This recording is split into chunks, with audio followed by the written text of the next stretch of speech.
Hello everyone, and welcome to a special edition of Secrets of Silicon Valley with your intrepid host, as always, Bradley Naranch.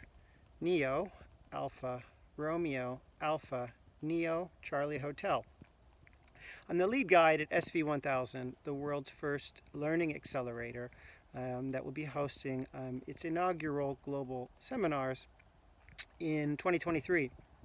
I also am running as an independent candidate for the office of U.S. President in the 2024 general elections. And I'm coming to you today from the base of the Methuselah redwood tree just south of San Francisco in San Mateo, California, in the Santa Cruz Mountains. This tree is estimated to be 1,948 years old.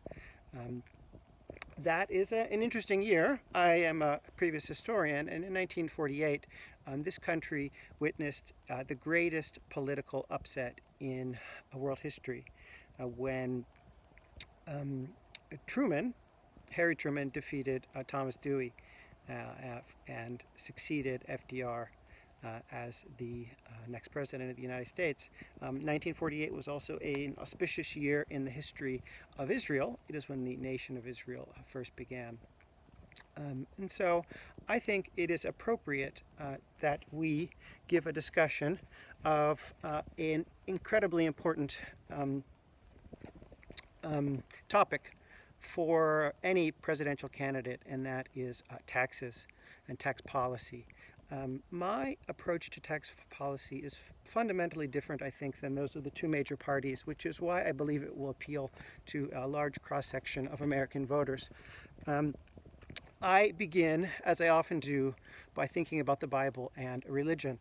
The Old Testament, the book of Leviticus, chapter 27, verse 30, talks about the tithe and says that 1/10 of what we grow, 1/10 of what we earn should be given to God. It's called the tithe. The Church of Jesus Christ of Latter-day Saints ask members to provide 10% of their income to fund the church. And historically, the ancient Israelites also would set aside 1/10 of their grain harvest every year for surviving during periods of drought and famine and other disasters. Another important quote about taxes comes from the New Testament, from the teachings of Jesus Christ, when he was asked about paying taxes to the Roman Empire and shown a coin with the head of Caesar on it.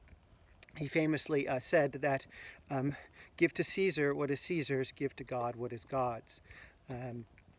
Two other quotes that are important for me in thinking about this is one is simplicity, simplicity, simplicity, which is attributed to the great American transcendentalist and writer and environmentalist Henry David Thoreau.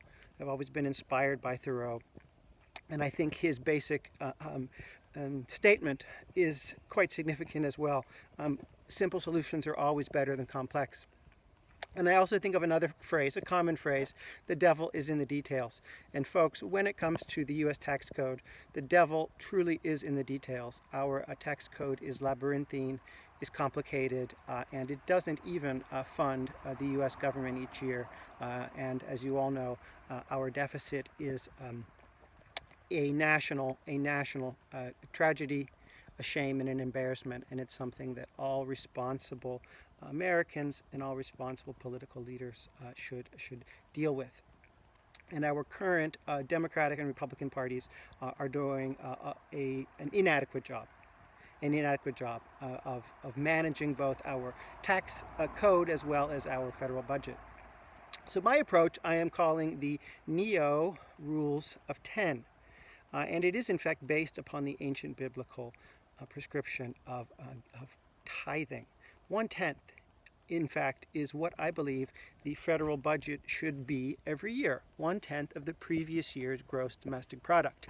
If our economy, for example, were to have been $12 trillion, then the federal budget, the starting budget for the next year, would be $1.2 trillion. This would be the number that the White House would begin with and would present to Congress. Congress would be allowed to add on additional costs not to exceed 110% of the White House numbers, or I, as the 47th President of the United States, would veto it, regardless of which party was in power. Taxes, all income taxes, regardless of adjusted gross income, would be 10%. If you made $1 million, you would pay 10% of that. If you earned $10,000, you would pay 10% of that. If your adjusted gross income was $1 billion, 10%. Business taxes and capital gains taxes would also be 10%. There would be no exemptions or ways to reduce that, but it would be 10%. The federal fossil fuels tax, which would be applied to all fossil fuel purchases, would be 10%. And there would be a 10% green energy rebate administered by the Environmental Protection Agency and the Department of Energy for all purchases that businesses or individuals would make using energy sources produced by wind or solar or geothermal or other things that would be classified as green technology. That could include both upgrades to one's house, solar panels, or wind panels, or purchases of fuel or electricity that was generated by green means. There would be a 10% luxury tax to be determined by Congress for all purchases made, say, on Amazon or at Walmart or at other things that would fit within a luxury category, things that were not necessities. Say, for example, an Apple Watch 7, such as the one I'm wearing right now. These are not things that we need, but they are things that we often want and desire, and the federal government can assign a 10% tax on that. And there finally would be a 10% tax on all alcoholic beverages and cannabis products, for those that I intend to legalize for recreational use. Medicinal cannabis products would not be assigned that tax. Those are the rules of 10. What if you wanted to avoid paying income taxes or business taxes entirely? In fact, I would create an opportunity for individuals who didn't want to pay any taxes to do so by becoming permanent residents or incorporating their businesses entirely 100% on Native American territories within the United States, either within the continental United States or in Hawaii or Alaska. I believe that Native American territory is sovereign, and that people who live there, who can or whose businesses are headquartered there, would be required to pay the taxes that the Indian governments themselves and tribal councils set up.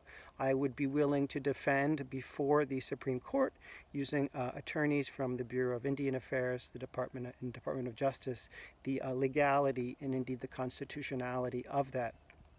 Take, for example, a company like Apple, which has more than $1 trillion in net worth and has long put some of its assets overseas to avoid paying the excessively high taxes on capital gains and business profits in this country. If Apple were to move its headquarters to Native American land, subject to the terms and conditions of the tribal council, then they could not pay any taxes. I, as the President of the United States, would be fine with that, because it would in fact help to atone for historical crimes and seizure of American Indian land during the creation of the United States, and it would encourage, I would say, healthy economic growth in areas of this country that need it.